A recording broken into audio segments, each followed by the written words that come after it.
हो गया इतिहास के बारे में। इतिहास तो हम बताते रहेंगे, किताबें पढ़ते रहेंगे, लेकिन इसके पहले भी हमें ये सोचना है कि जो हमारा नेतृत्व है, जिसको हमने चुन के दिया, डॉक्टर बाबा साहब अम्बेडकर, जिन्होंने हमारे लिए संविधान बनाया है, क्या यह संविधान की रीत है? इस रीति से सभी लोगों को हक और अधिकार, न्याय मिल पा रहा है? अगर नहीं मिल पा रहा है तो किसकी वजह से, क्यों?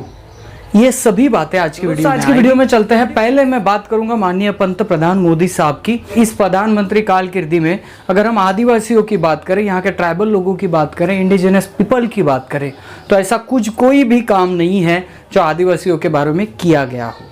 हालांकि उन क्षेत्रों में भरपूर मात्रा में मोदी साहब गए हैं जहाँ पे ज़्यादा से ज़्यादा ट्राइबल लोग रहते हैं।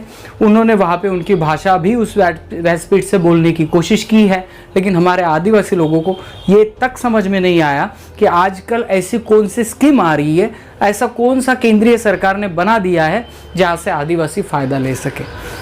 बहुत सारे एडवर्टाइजिंग में पैसा के लिए या अन्य कई योजना दिखाई जाती है आदिवासी के लिए। मेरा पहला सवाल है कि आदिवासियों तक वो पहुँचती है?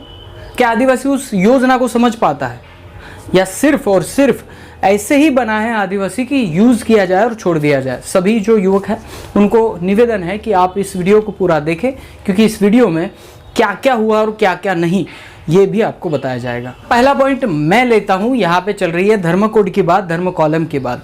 देखिए दोस्तों, धर्म कोड कोई होता नहीं, ऐसे कोड नहीं मिलता है, तो ये कॉलम होता है जो जनगणना में, हमारे कॉलम में हमारी जगह दी जाती है और हमारी जो जनसंख्या है वो उसमें होती है। अगर हम किसी धर्म में चले जाते हैं, धर्म में गिने जाते हैं, तो हमारी संख्या पता नहीं चल पाएगी। इसलिए ये धर्म कॉलम की मांग चल रही है। तो ये धर्म कॉलम की मांग जब से चल रही है, मेरे ख्याल से बहुत सारे निवेदन पत्र केंद्र सरकार को दिए गए हैं, बहुत सारे आंदोलन यहाँ पे ट्राइबल लोगों के द्वारा किए गए हैं, लेकिन मोदी साहब ने इसके बारे में एक भी बात तक नहीं की।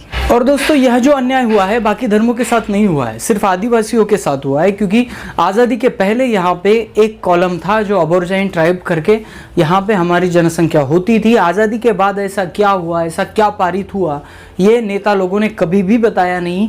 और ये जो षड्यंत्र चला, इस षड्यंत्र के तहत आज भी आदिवासियों के लिए जनगणना में कोई भी कॉलम। दोस्तों, मैं बात करूंगा इनके विचारधारा की। अभी मंदिर बनवाना, मस्जिद बनवाना, क्या बनवाना है ये गवर्नमेंट को पता है, वो उस तरीके से काम कर रही है, लेकिन क्या ज़रूरी है ये भी सोचना ज़रूरी है।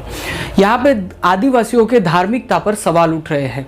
आदिवासी जिस संस्कृति को लेकर चलता आ रहा था, आदिवासी जिस संस्कृति को लेकर चल रहा है, वो संस्कृति कहीं ना कहीं गायब कर दी जा रही है, और उसके बलबूते दूसरी संस्कृति लाना भी इस गवर्नमेंट का काम चलता दिखाई दे रहा है। लेकिन इस देश में ऐसे 12 से 15 करोड़ आदिवासी भी है जिनकी एक विचारधारा है, जिनकी एक अलग कल्चर है, जिनका कल्चर लोकतंत्र को लोकतंत्रता सिखाता है। समानतावाद का एक बड़ा प्रेरक मार्ग ट्राइबल आदमी लेकर चल रहा है।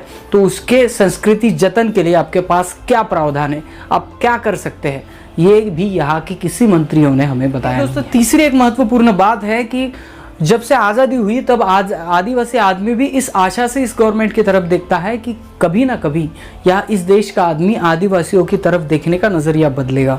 लेकिन आज भी हम देखते हैं कि जैसे कि ट्राइबल और आदिवासी लोगों को दया माया से अभी देखा जाने लगा है सोशल मीडिया पे। क्यों? क्योंकि ये गरीब होते हैं, ये लोगों से दूर होते हैं, इनको कुछ समझ में नहीं आता, मतिमंद होते हैं। ये जो नज़रिया है ना, ये पहले बदल के इनकी कल्चर को देखो, कल्चर को समझो। अगर ये कल्चर ऐसा संभाल सकते हैं और नेचर को अपने साथ रख सकते हैं, तो शायद आने वाली पीढ़ी भी, शहरों में रहने वाली पीढ़ी भी इस कल्चर को सीख कर अपना नेचर बचा पाएगी।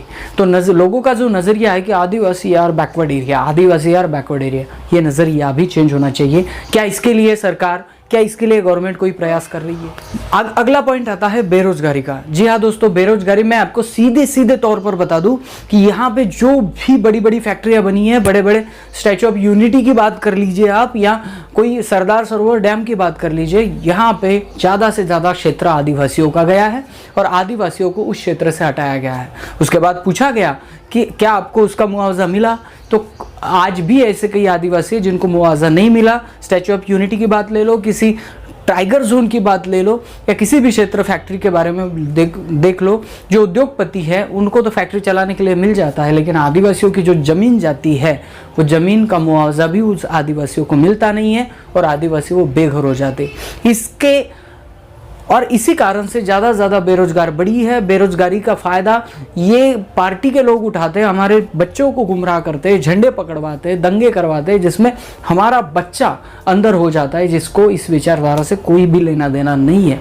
तो एक बड़ी साजिश है कि इसके तहत हमारे बच्चों का माइंड वॉश किया जाता है और धर्मों के झंडे उनके हाथ में पकड़ा दिया जाता है। हालांकि मैं एक कहूँगा कि आदिवासी धर्म, आदिवासी जो आदमी है वो किसी भी धर्म में बांधा नहीं जा सकता, उसका एक अलग स्वतंत्र कल्चर। तो चौथी बात आती है कि जब हम ये सवाल पूछे तो ये लोग बताते हैं कि नहीं, हमने तो आपके लिए अपॉर्चुनिटी दी है, संधि दी है, मौका दिया है, आप पढ़ो, आप ड्यूटी पे लग सकते हो, ये लग सकते हो, वो लग सकते हो। मैं आपको बता दूं, अभी आप पुलिस भर्ती होगी, पुलिस भर्ती में किसी भी ज़िले की एक लिस्ट निकाले जिसमें किस बच्चों ने पार्टिसिपेट लिया।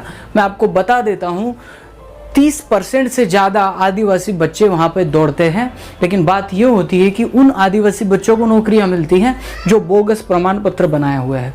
हर साल महाराष्ट्र में नहीं तो बाहर स्टेट में भी बोगस के मामले सामने आ रहे हैं और हमारे जो लोग हैं जो वैलिडिटी बना के देते हैं ना, वो लोग भी 5-5, 10-10 लाख जो अधिकारी है घूस लेकर लोगों को वैलिडिटी बना के देते हैं बोगस वाली। और ये बोगस जो लोग आदिवासी बनकर सर्टिफिकेट में खड़े हुए हैं, इनके पूरे अंदर में नौकरी जाती है और रियल जो आदिवासी है, जिनके लिए योजना बनी, जिनके लिए आरक्षण बना, वो आदमी वैसे की वैसा रहता है। तो कैसे विकास होगा? गवर्नमेंट क्या इस बोगस लोगों की तरफ बहुत बड़ी ध्यान दे रही है? अगर नहीं दे रही है तो इसकी क्या वजह है? दोस्तों, पांचवा और लास्ट जो मुद्दा है वो है अस्तित्व का।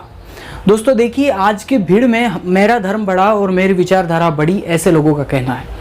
और इस विचारधारा में अगर आदिवासी आदमी अपना अस्तित्व बना नहीं पाता, अपनी भाषा, अपनी कल्चर, अपनी संस्कृति को अगर जतन नहीं कर पाता, संभाल नहीं पाता, तो वो कहीं खो जाएगा।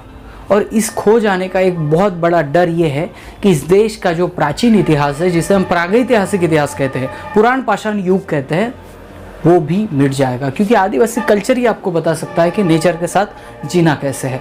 और ये सभी जो बातें हैं, अस्तित्व की बातें हैं, इन सभी बातों का एक अगर हम सूची निकालें और मोदी सरकार की तरफ आशा से देखें तो एक बात हमें ज़रूर नज़र आती है कि इन लोगों ने वोटों के लिए हमें प्रॉमिस तो बड़े किए, लेकिन निभाए कुछ नहीं। उल्टा ऐसा हुआ कि लॉकडाउन के स्थिति में भी बॉक्साइट के मामले में घर उजाड़े गए थे। उल्टा ऐसा हुआ कि आदिवासियों पे जो अन्याय अत्याचार होता है उसको किसी भी मीडिया में हेडलाइन में नहीं दिखाया जाता है। आदिवासी बच्ची ने कुछ पराक्रम किए तो वो बड़ा नहीं होता है। तो इसका मतलब ये है दोस्तों कि यहाँ का मीडिया और यहाँ की गवर्नमेंट अपने फ़ायदे के लिए काम करती है, आदिवासियों के अस्तित्व के लिए इनका कोई लेना देना नहीं है। अगर आप आदिवासी युवा है तो आप अभी तक समझ चुके होंगे कि ये जो साजिश है, ये साजिश सिर्फ वोटों की साजिश है। तो हमने क्या गलती की?